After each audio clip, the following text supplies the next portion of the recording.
Ya, terima kasih Dr. Takdir kepada para panelis juga yang sudah menyampaikan plenary lecture-nya. Sekarang kita akan mempersilahkan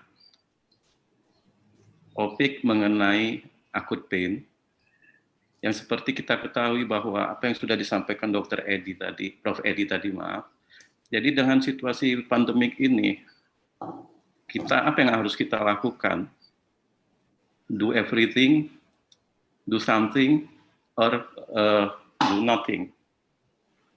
Nah, seperti kita ketahui juga bahwa tidak semua rumah sakit kita itu merupakan rumah sakit yang khusus COVID, sehingga di samping kita melayani pasien-pasien dengan COVID, kita juga masih melayani pasien-pasien yang non-COVID. Tentunya dengan mengikuti protokol-protokol kesehatan maupun SOP-SOP yang sudah dibuat. Dan hampir semua kita sebagai dokter anestesi, setiap hari kegiatan untuk pelayanan di kamar operasi khususnya, yang ada kaitannya dengan acute pain, ini kita alami bersama dan kita mempunyai cara sendiri bagaimana kita menangani pasien-pasien tersebut. Pada kesempatan ini, kita akan menghadirkan dan mempersilahkan kedua pembicara yang cukup mempunyai pengalaman yang banyak dalam menangani nyeri akut ini. Pertama, nanti akan disampaikan oleh Dr. Raden Dwi Pancawibowo, SPAN KICKMN, dengan topik Acute Pain Management in Pandemic Era. Seperti kita ketahui juga, saya sampaikan bahwa Dr. Panca ini saat ini beliau bekerja sebagai dokter spesialis anestesi di Rumah Sakit Premier Bintaro dan juga di Rumah Sakit Arca Medica. Beliau juga sebagai konsultan manajemen nyeri dan konsultan intensive care di Rumah Sakit Premier Bintaro. Pembicara kedua akan menyampaikan topik mengenai Optimizing Advanced Analgesic Technique PCA in Limited Time. Topik ini akan disampaikan oleh Dr. Nur Surya Wirawan, SPN KMN. Beliau merupakan dokter spesialis anestesi yang cukup banyak terlibat dalam pelayanan, baik itu di pelayanan di rumah sakit, baik itu rumah sakit pendidikan maupun rumah sakit vertikal atau rumah sakit umum dan juga di dunia pendidikan. Pada sesi ini nanti, marilah kita bersama-sama akan mendengarkan materi yang akan disampaikan pertama oleh Dr. Dwi Panca, kemudian kita lanjutkan dari Dr. Nur Surya Wirawan. Masing-masing kami persilahkan waktunya 20 menit, jadi nanti langsung saja habis Dr. Panca dilanjutkan oleh Dr. Nur Surya Wirawan untuk 20 menit juga. Selanjutnya kita akan buka sesi untuk diskusi. Sebelumnya kami juga mengucapkan terima kasih kepada yang telah mensupport acara ini, sesi ini, jadi dari pihak Smith Medical. Untuk Dr. Panca, kami persilakan. Terima kasih.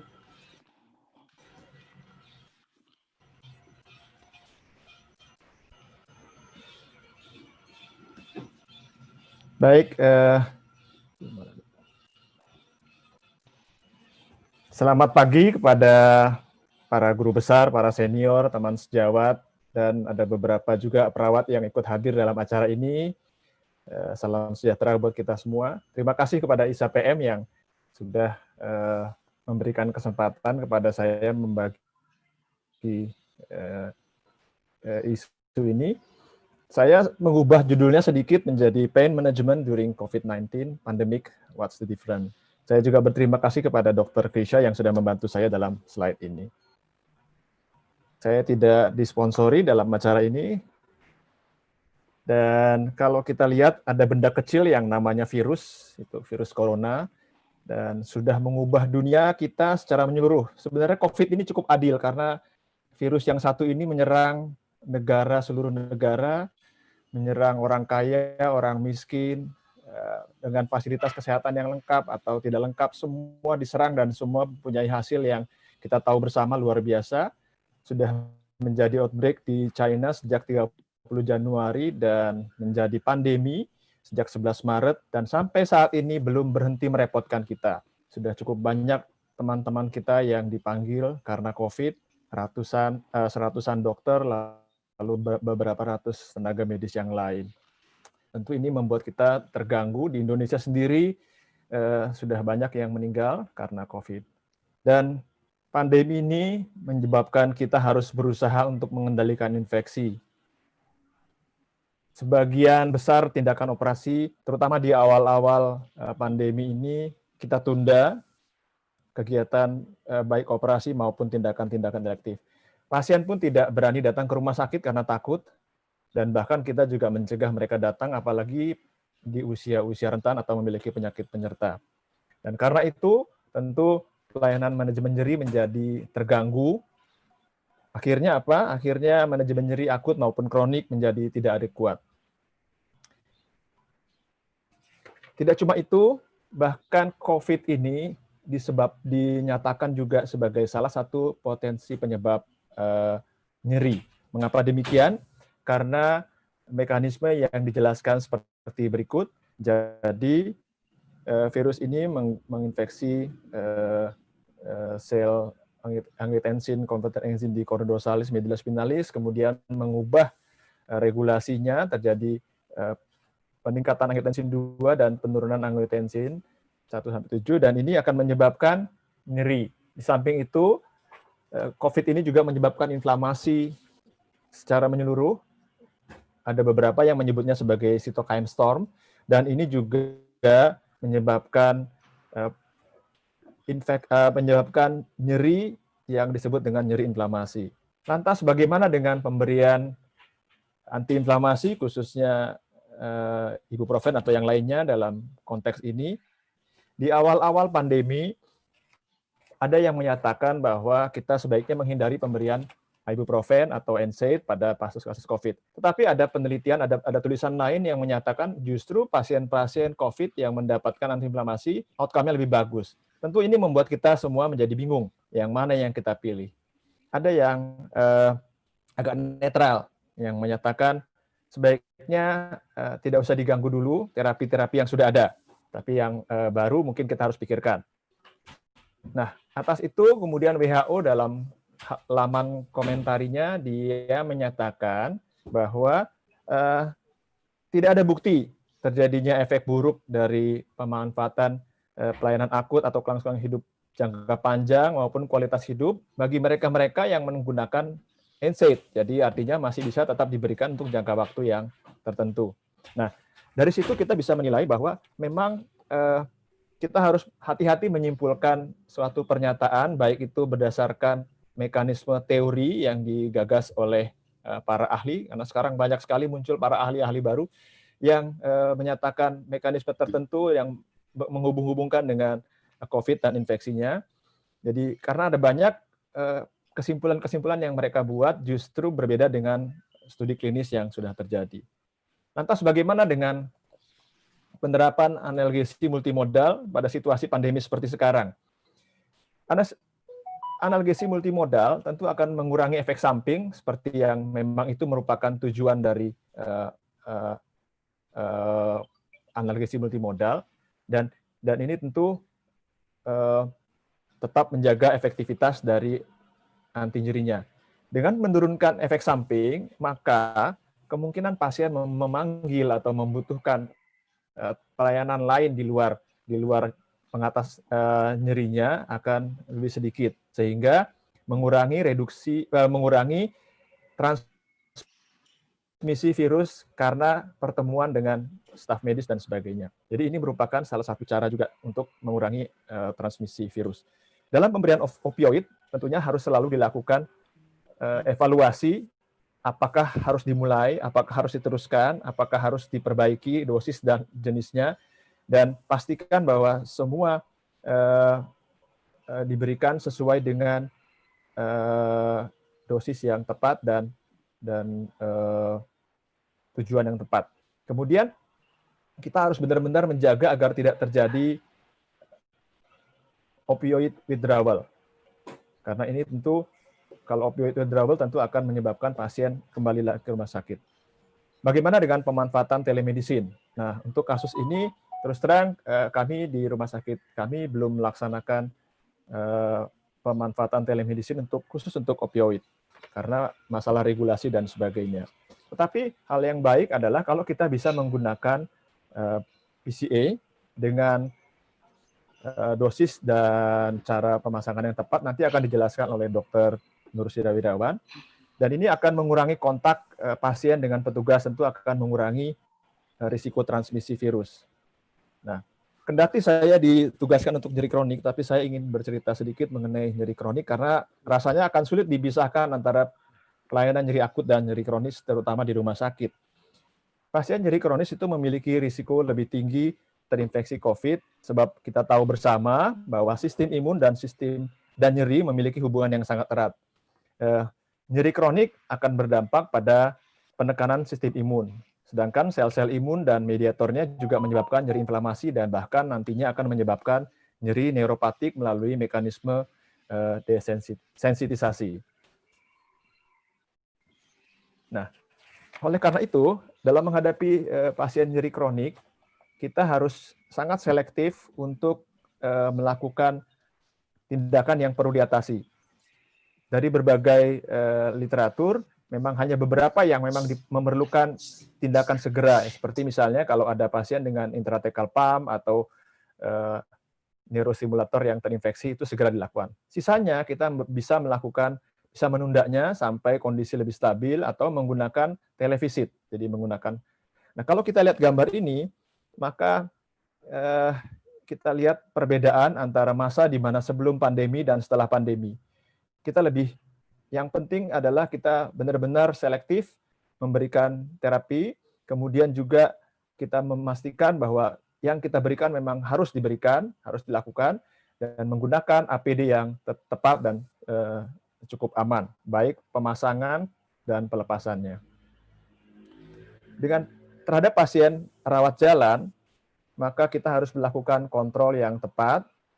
Setiap petugas harus menggunakan APD yang sesuai, yang adekuat. Dan ini kalau kita lihat triasenya, maka adalah pasien-pasien yang ringan sampai berat dengan etiologi yang jelas. Tentu kita tidak harus ketemu, kita bisa menggunakan media komunikasi telemedicine. Sedangkan untuk pasien yang level 2, level 3 yang pain berat atau memang ada suspek COVID, tentu kita melakukannya dengan sangat selektif dengan isolasi. Untuk pasien-pasien rawat inap, kita harus selalu membatasi kontak antara pasien dengan staf. Terus kita benar-benar secara tepat melakukan penjadwalan yang baik. Dan pasien-pasien yang sudah bisa pulang, segera dipulangkan. Jadi tidak baik menunda kepulangan pasien. Dan bahkan kita bisa menggunakan modalitas atau menggunakan bantuan dari telemedicine. Nah, mengenai telemedicine ini merupakan satu cara yang efektif dan convenient. Jadi kita bisa menggunakan telepon atau video conferencing seperti yang kita kerjakan sekarang dengan Zoom atau dengan yang lainnya. Dan kita bisa mengawasi pasien di rumah atau pasien di ruangan dengan mekanisme yang sama juga kita bisa kerjakan. Dan kita bisa memberikan obat atau edukasi terhadap pasien selama kegiatan di rumah. Karena tidak jarang pasien kita itu justru nyeri atau menderita nyerinya karena tindakan-tindakan atau cara-cara mereka yang salah. Jadi demikian. Nah, saya ingin sedikit menjelaskan mengenai situasi saat ini. Jadi texting saat ini merupakan satu yang menarik karena dikatakan bahwa 90% orang itu membaca pesan tertulis, baik itu WA atau SMS itu dalam 3 menit. Email itu hanya dibaca oleh 60% di dalam 24 jam pertama. Dan hanya 30% yang menjawab telepon kalau dia nggak tahu nomornya. Nah, negara kita, Indonesia, sudah menyediakan teknologi telemedis terintegrasi, jadi temenin, itu sudah disiapkan. Dan bahkan pemerintah sudah menyiapkan peraturannya sebelum pandemi ini terjadi. Jadi tahun 2019 sudah ada peraturan Menkes mengenai telemedicine. Jadi kita sudah cukup terlindungi walaupun masih ada beberapa kekurangan. Nah, patut menjadi perhatian kita juga seperti yang tadi disampaikan oleh Prof. Rita dan Dr. Zu, bahwa kita harus menyadari betul bahwa terjadi nyeri itu merupakan sesuatu yang perlu didekati secara biopsikososial, dan ini merupakan bagian penting dari pelayanan nyeri kita dengan multidisiplin. Dan kalau kita melihat ini, ketika kita melaksanakan ini secara online pun, kita bisa melakukan pendekatan. Kalau kita lihat dari skema ini, maka sebagian besar apa yang ada di dalam rangka ini, itu bisa dikerjakan oleh pasien di rumah atau di tempatnya masing-masing. Sehingga pemanfaatan telemedicine itu menjadi sangat memungkinkan. Kita bisa melakukan edukasi mengenai physical therapy atau manajemen kehidupannya, dan seterusnya. Jadi sebagian yang bisa kita kerjakan tentu sangat membantu penata laksanaan nyeri pasien. Nah, berikutnya saya akan memberikan contoh bahwa kalau kita melakukan manajemen nyeri akut atau nyeri kronik, maka kita juga perlu melakukan evaluasi terhadap pelayanan ini. Nah, kami mencoba melakukannya ini dengan mengikuti kegiatan yang kita kenal dengan Pain Out. Ini merupakan benchmark dengan beberapa rumah sakit. Ini adalah beberapa contoh, dan saya ambil contoh C-section yang menurut sementara ini kami berpikir seperti biasa, tapi ternyata nyerinya cukup tinggi dan bahkan banyak pasien yang tidak puas. Sebaliknya, appendektomi justru banyak pasien yang merasa sudah cukup nyerinya berkurang. Demikian juga dengan ACL. Nah, dan kami juga bisa melakukan evaluasi terhadap pemberian obat-obatan secara multimodal untuk masing-masing jenis operasi, dan pada akhirnya kami menilai kepuasan pasien. Kalau kita lihat di sini, ada kesenjangan, ada yang tidak baik pada bagian operasi sesar. Dari sini, maka kita akan bekerja melakukan perbaikan. Tapi siapa yang akan melakukan perbaikan ini? Nah, ini adalah bagian yang saya kira perlu diperhatikan juga. Saya kira tadi juga ada disinggung oleh Prof. Rita, bahwa ketika kita mengelola pasien, maka saya menggunakan istilah ini dari tahun 2015, the table of pain management atau multidisciplinary pain management. Di sini ada anestesis, ada yang lain-lain, ada surgeon, ada perawat, ada pimpinan rumah sakit, ada neurologis, dan sebagainya. Tetapi kalau kita lihat dari gambar ini, maka kalau ingin pasien itu tetap terjaga dan tidak nyeri, maka kita semua harus berdiri dalam tinggi meja yang sama. Jadi kaki meja yang sama. Jadi kita harus sama-sama. Anestesis boleh merasa menguasai bidang pain, tetapi tidak boleh lebih tinggi. Cukup lebih lebar, lebih kuat, tapi tidak boleh lebih tinggi. Demikian juga yang lain, mari kita ajak sama-sama supaya bisa menguasai manajemen nyeri secara lebih baik. Nah, berdasarkan itu, maka kami dalam contoh yang ini, kami melakukan pendekatan terhadap pimpinan rumah sakit untuk kemudian bersama-sama berbicara kepada dokter kebidanan, dan kemudian bersama-sama merubah mekanisme penata laksanaan nyeri pasca sesar. Sehingga kita nanti bisa melakukan evaluasi 3 bulan kemudian. Mas Jawat dan saudara sekalian, dari sini saya ingin memberikan beberapa kesimpulan bahwa pandemi COVID-19 sudah sangat mengganggu kita, sudah mengubah kita, praktek kita termasuk di dalam manajemen nyeri. Dan memastikan pelayanan yang berkesinambungan dengan terapi yang tepat, termasuk konsumsi obat anti nyeri, penggunaan telemedicine, pendekatan biopsikososial, serta evaluasinya merupakan hal yang penting saat ini. Pandemi ini merupakan situasi yang sangat cepat berubah, sehingga kita harus selalu mengikuti dengan baik dan mempunyai data-data yang adekuat secara cepat pula. Kerja tim yang baik dan saling mendukung tanpa saling menyalahkan akan meningkatkan efektivitas manajemen nyeri dan akan menurunkan risiko transmisi ketika terjadi pandemi seperti saat ini. Saya kira itu yang ingin saya sampaikan. Terima kasih untuk perhatiannya. Selamat pagi. Selamat pagi. Terima kasih Dr. Panca bahwa sudah disimpulkan tadi bahwa banyak sekali yang berubah, banyak sekali tantangan strategi yang harus kita hadapi pada masa pandemik ini. Kemudian kita ketahui juga apa yang sudah disampaikan Dr. Panca bahwa apapun itu bentuknya nyeri akan mempengaruhi imunitas yang tentunya ada juga sangat berkaitan dengan infeksi COVID-19 ini. Pembicara berikutnya, Dr. Nur Surya Wirawan, kami persilakan.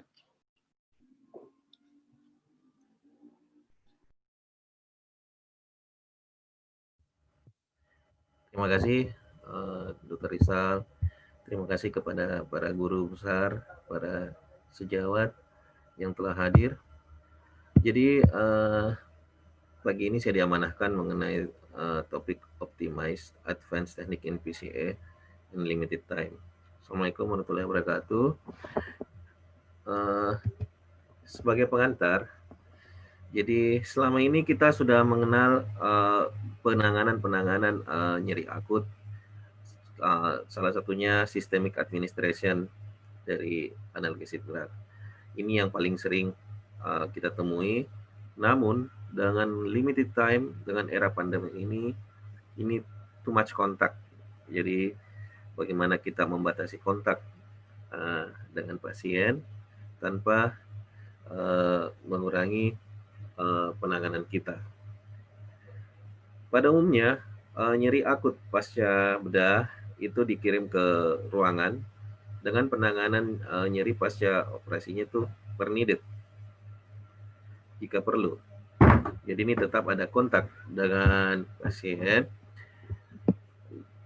sehingga ini dalam penelitian dalam 30 tahun terakhir nyeri pasca bedah seperti itu tidak mendapatkan analgetik yang cukup, sehingga patient control analgesia itu merupakan salah satu pilihan dalam limited time, di mana pasien bila merasakan nyeri cukup menekan tombol button, lalu obatnya akan mengalir.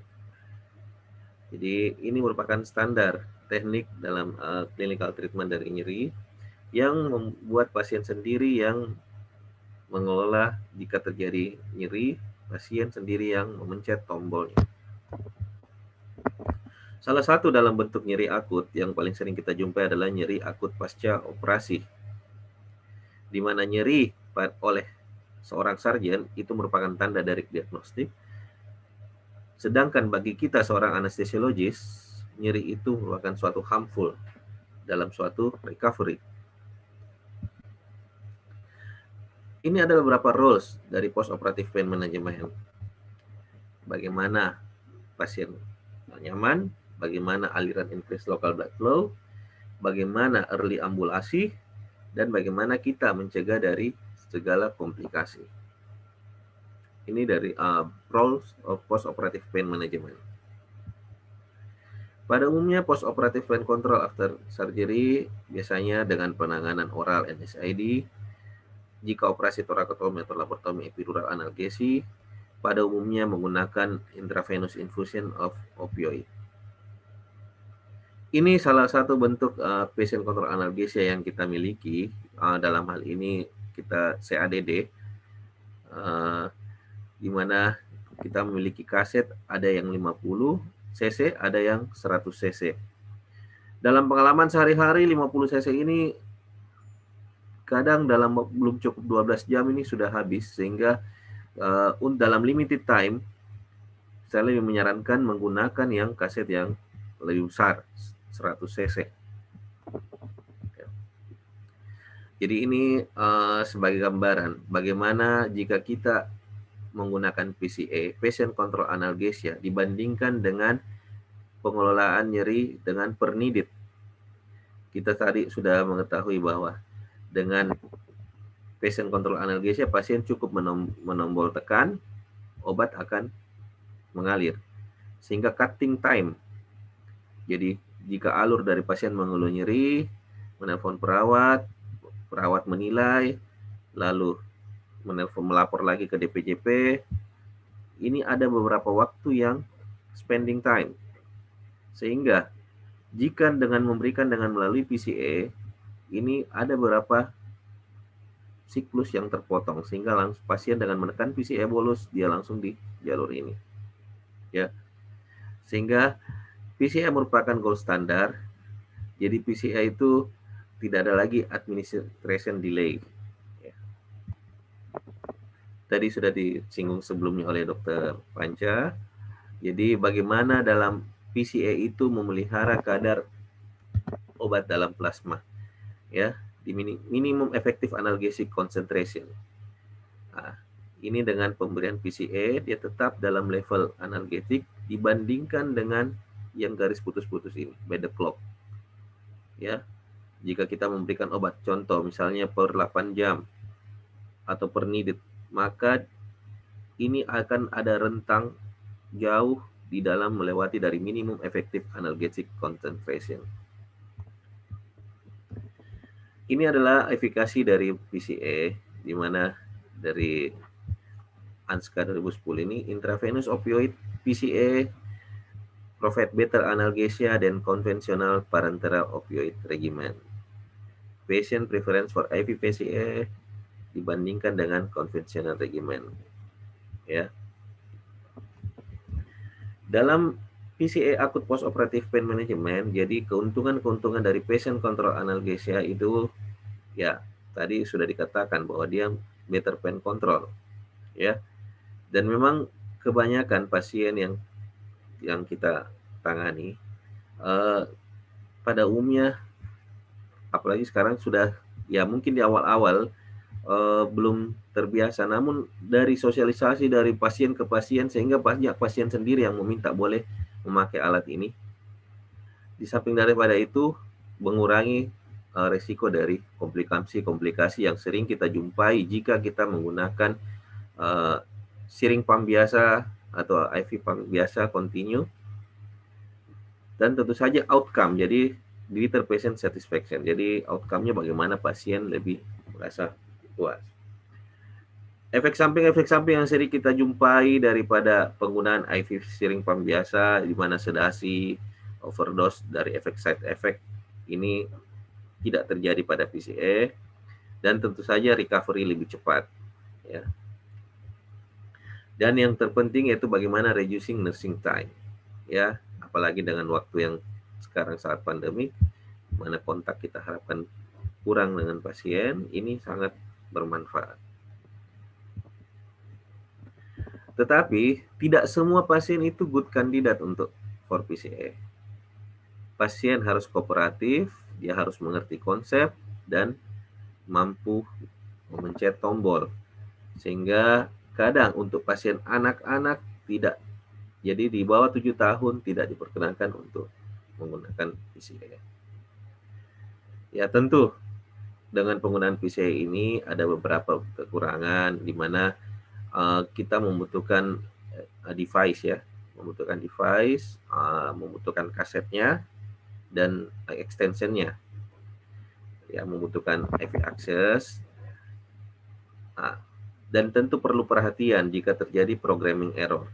Ya, kadang mungkin karena begitu banyak pasien, kadang kita lupa memencet contoh lockout interval, salah satu variabel-variabel yang pada PCA, sehingga yang terjadi adalah pasien bebas memencet.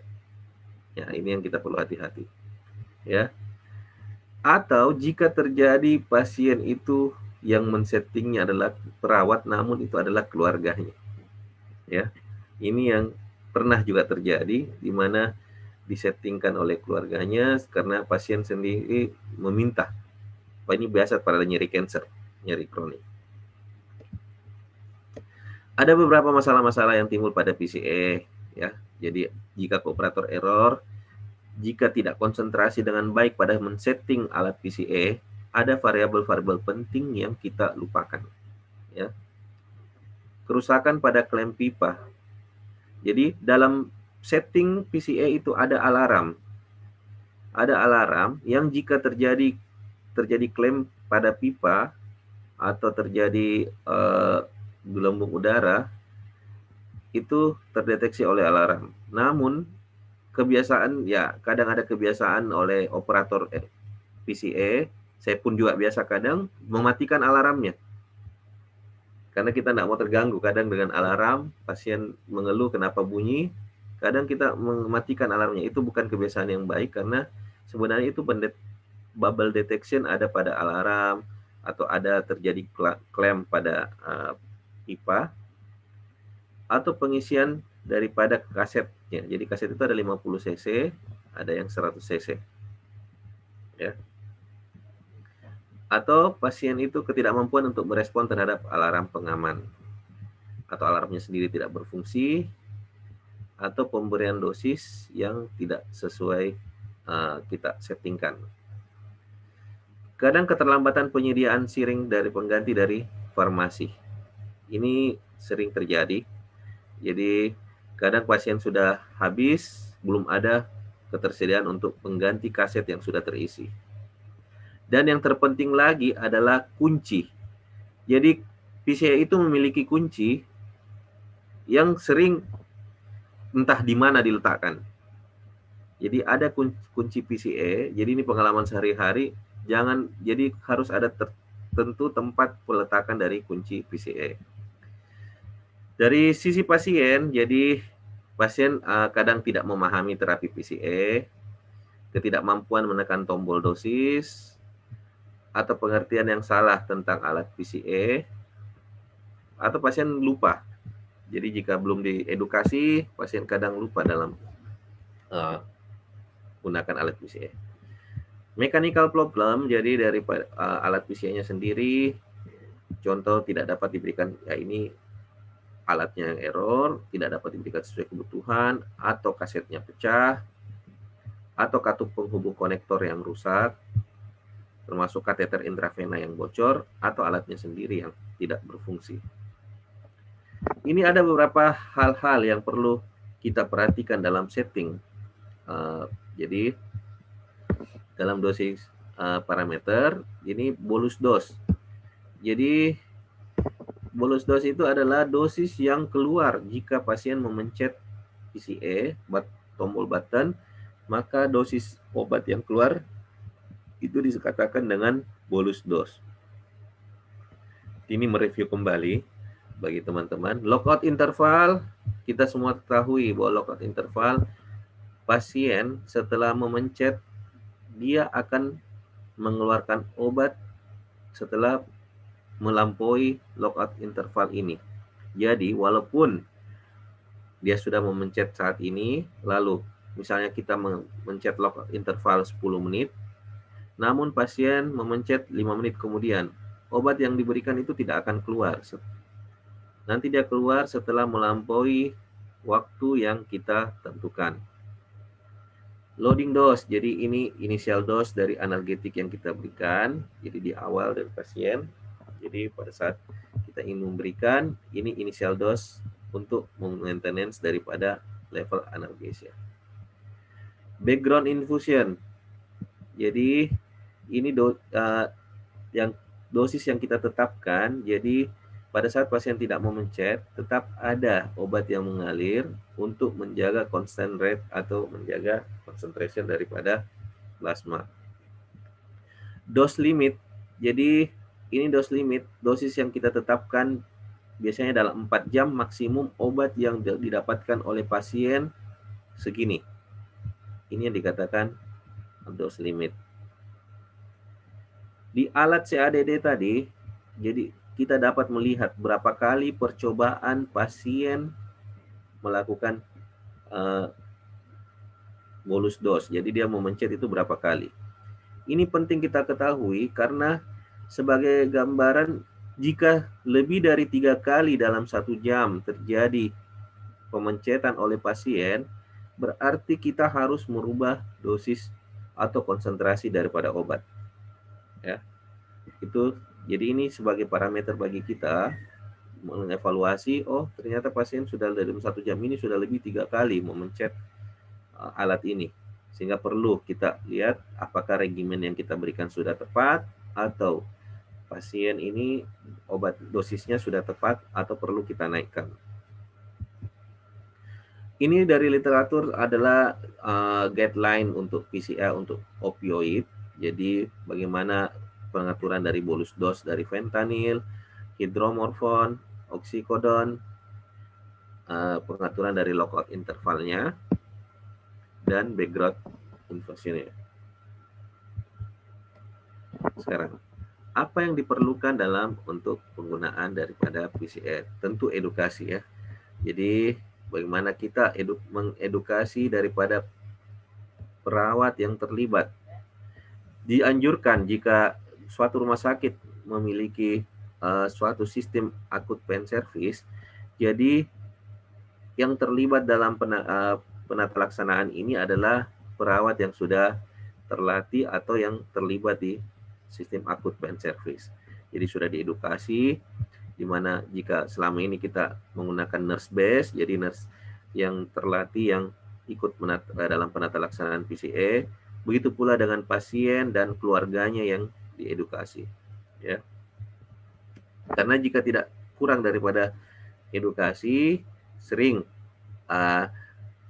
pasien jadi komplain dari pasien terhadap PCA pun sering, karena kadang dia merasa, contoh tadi pada saat kita lock interval, pasien merasa, jadi kita sudah edukasi, Pak, setiap nyeri Bapak pencet tombol saja.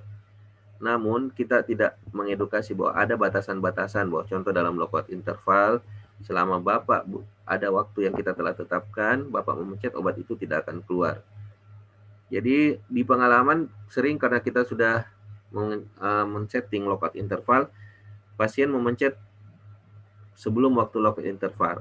Akibatnya karena merasa tidak ada obat yang mengalir, atau karena CADD begitu dipencet ada bunyi seperti kaset, pasien merasa tidak ada bunyi kaset, sehingga dia memencet lagi alarm ke perawat. Perawat datang lagi ke ruangan. Nah, itu pentingnya edukasi di situ. Sehingga jika pasien memencet dan merasa obatnya tidak keluar, perawat tidak perlu lagi kontak dengan pasien jika telah diedukasi. Ini yang saya katakan tadi, ya, betapa pentingnya diedukasi terhadap perawat, pasien, dan keluarga. Ya. Nah, jadi perlu catatan-catatan penting. Jadi yang jika kita menggunakan PCA, bagaimana dalam penggunaan obatnya, bagaimana jika terjadi efek samping, bagaimana dosis dan konsentrasi, ya. Jika pasien mendapatkan oksigen, apakah telah tersedia, dan ada monitoring requirement, ya. Jadi ada lembar yang tersedia untuk monitoring. Bagaimana respon terhadap analgetik dan apa obat yang kita berikan jika terjadi side effect, ya. Jadi ini berbagai macam guideline yang perlu disiapkan oleh kita jika menggunakan PCA, ya. Jadi ada guideline bahwa yang perawat yang terlibat adalah yang bertanggung jawab untuk PCA adalah perawat yang sudah dilatih, dan ada guideline di mana disimpan kunci dari PCA, karena ini adalah masalah-masalah yang sering terjadi, ya. Bagaimana mekanisme dari cek atau di-scanning dari opioid PCA, dan guideline atau instruksi apakah pasien itu telah diedukasi, ya. Jadi ada lembar yang kita harus isi. Nanti sebentar ada saya tampilkan bahwa ada checklist, safety checklist untuk PCA, ya. Ini ada instruksi detail untuk programming PCA PEM, bagaimana jika terjadi bubble di dalam selang, itu telah dilatihkan oleh pada perawat, ya. Jadi ada safety checklist ini yang saya akan perlihatkan. Jadi ini salah satu contoh checklist untuk PCA, ya. Ada beberapa yang kita centang. Ini di tempat kami untuk checklist dari akut pain service, ya. Jadi ini perbandingan dari PCA yang dilakukan oleh APS dibandingkan dengan perawat di ruangan, ya. Jadi pasien yang mendapatkan penata laksanaan oleh akut pain service itu efek samping yang terjadi lebih kurang. Ada berbagai macam faktor yang perlu kita perhatikan. Jadi dalam PCA yaitu satu psychological factor, ya, di mana PCA itu membutuhkan relationship antara perawat dan pasien, di mana pasien telah dijelaskan oleh perawat bagaimana jika pasien merasa nyeri, sudah diedukasi sebelumnya, ya. Dan ini menunjukkan bahwa kepuasan pasien dengan IV PCA lebih merupakan teknik yang sangat efektif bila pasien ini mengalami nyeri dari aspek psikologik. Pasien dengan komorbid, jadi ada contoh pasien dengan obstructive sleep apnea. Jika selama ini pasien mendapatkan terapi konvensional, ya, di mana sangat berisiko untuk terjadinya respirasi nafas, di mana dengan penggunaan PCA itu lebih safe and reasonable dalam providing analgetic. Dalam hal ini without background infusion, ya. Jadi pada pasien dengan ada riwayat obstructive sleep apnea perlu kita monitoring patient sedation level, ya. Tentu karena kita mengetahui efek daripada opioid yang bisa membuat sedasi. Di samping daripada itu perlu perhatian daripada pasien dengan gangguan gagal ginjal, ya, di mana kita mengetahui obat-obat yang opioid yang kita gunakan yang mempengaruhi ginjal ada morfin, hidromorfin, itu akumulate dalam pasien renal disease. Begitu juga dengan petidin. Sehingga alternatif penggunaannya disarankan dengan menggunakan fentanyl atau dengan menggunakan golongan oksikodon. Ini yang saya katakan tadi, komplikasi dari yang berhubungan dengan PCA opioid. Respiratory nafas, nausea dan vomiting, pruritus. Oke, tadi kita berbicara tentang PCA intravena.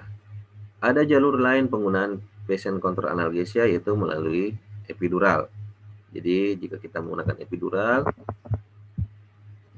penggunaan patient control analgesia pun dapat digunakan, ya. Jadi PCA provided superior post-operative analgesia dibandingkan IV PCA. Ini jika pasien kita menggunakan jalur epidural. Ya, tentu dengan keuntungan epidural analgesia, begitu pula dengan keuntungan pada PCA, ya, di mana kita harapkan fewer cardiopulmonary complication, di mana kita harapkan early restorasi daripada gastrointestinal function, diharapkan pasien earlier discharge, jadi lebih cepat pemulihan dari rumah sakit. Tentu komplikasi dari epidural, begitu pula yang terjadi pada komplikasi PCA. Yang ditakutkan epidural hematom, infection, neurologik. Nah, ini guideline dosis-dosis daripada penggunaan PCA dengan concentration, ya, mana demand dose, lockout interval, ini dengan berbagai macam jenis operasi, ya. Ini guideline-nya. Oke. Jadi ini epidural analgesia di mana kombinasi dari anestesi lokal dengan opiat ya lebih baik dalam FFL analgesi dibandingkan dengan penggunaan epidural atau sistemik opiat sendiri. Oke, ini dari konsentrasi range dari penggunaan lokal anestetik dalam PCIE. Jadi untuk background infusion perlu perhatian. Jadi memang dia maintain continuous segmental sensory neural block, tetapi kita perlu perhatian terhadap efek samping daripada hipotensi dan motor blokade daripada epidural. Ini konsentrasi dari opioid dari PCA. Oke, ini agen yang lain yang biasa kita gunakan dalam epidural. Ada jalur lain juga untuk PCA, contoh yaitu peripheral nerve catheter patient control analgesia. Ya, ini yang sering kita gunakan pada operasi-operasi, contoh rotator cuff repair atau foot and ankle surgery. Inilah regimen-regimen yang kita gunakan dan dosis, demand dose, dan lockout intervalnya. Jadi biasanya melalui plexus brachialis atau femoral nerve block. Komplikasi yang terjadi sama dengan komplikasi blok saraf yang lain, di mana infeksi dan neurologik komplikasi. Namun kali ini tadi yang perlu perhatian jika penggunaan antikoagulan pada epidural, namun pada neuraxial block ini less concern about interaksi daripada antikoagulan. Yang kita gunakan pada peripheral nerve PCA ini penggunaan ropivacain, bupivacain.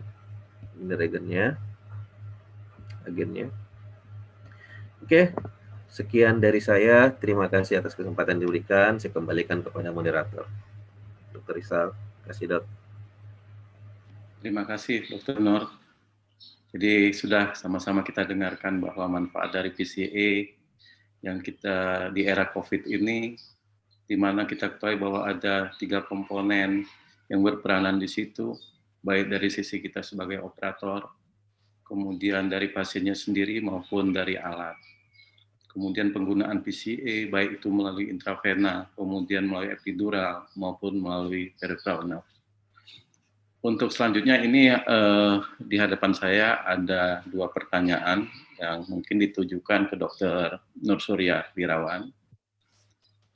Yang pertama menanyakan dari Dr. Eko Stionto bahwa bagaimana kita menerapkan PCA ini pada penderita COVID confirm di ICU isolasi.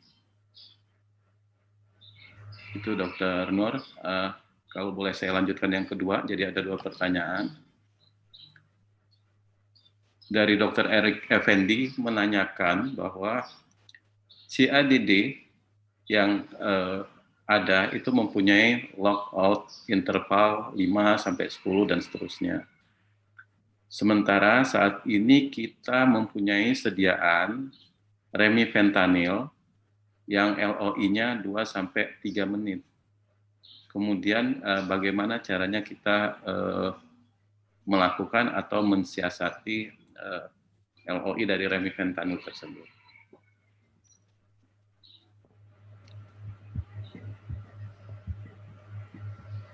Ya, Dok. Jadi ya, silakan Dr. Nur. Saya menjawab pertanyaan pertama. Jadi dalam hal penggunaan untuk pasien di ICU COVID, jadi satu tadi prinsip yang pertama, selama pasien bisa diajak komunikasi, selama pasien mengerti untuk diedukasi, penggunaan PCA tidak ada masalah untuk pasien ICU COVID. Prinsip kita bagaimana less frequent untuk kontak terhadap pasien. Ya, tentu saja penganjuran dengan penggunaan kaset yang 100 cc, jika ada yang lebih besar kita gunakan 100 di atasnya untuk meminimalisir kontak. Yang penting pasien bisa diedukasi dengan baik.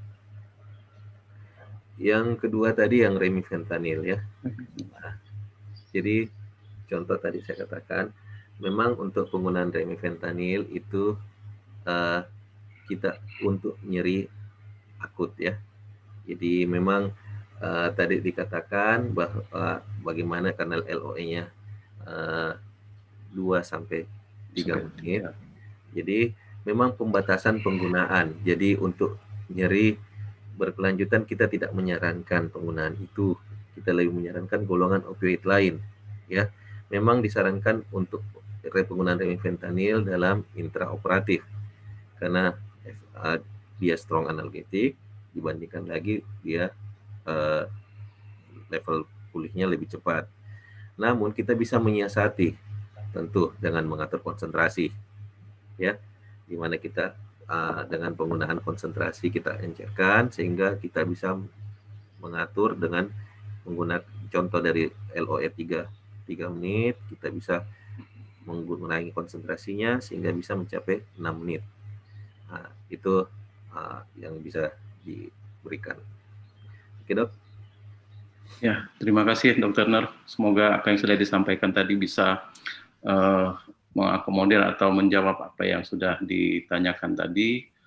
Dan dengan 2 pertanyaan ini juga kita sudah di akhir dari sesi ini. Saya selaku moderator mengucapkan terima kasih banyak kepada Dr. Panca, kepada Dr. Nur Surya Wirawan yang sudah menyampaikan ilmunya kepada kita. Sekali lagi, saya selaku moderator, mohon maaf kalau dalam sesi ini ada hal-hal yang tidak berkenan, dan untuk sesi selanjutnya, saya persilahkan kepada moderator berikutnya. Terima kasih. Assalamualaikum warahmatullahi wabarakatuh. Terima kasih.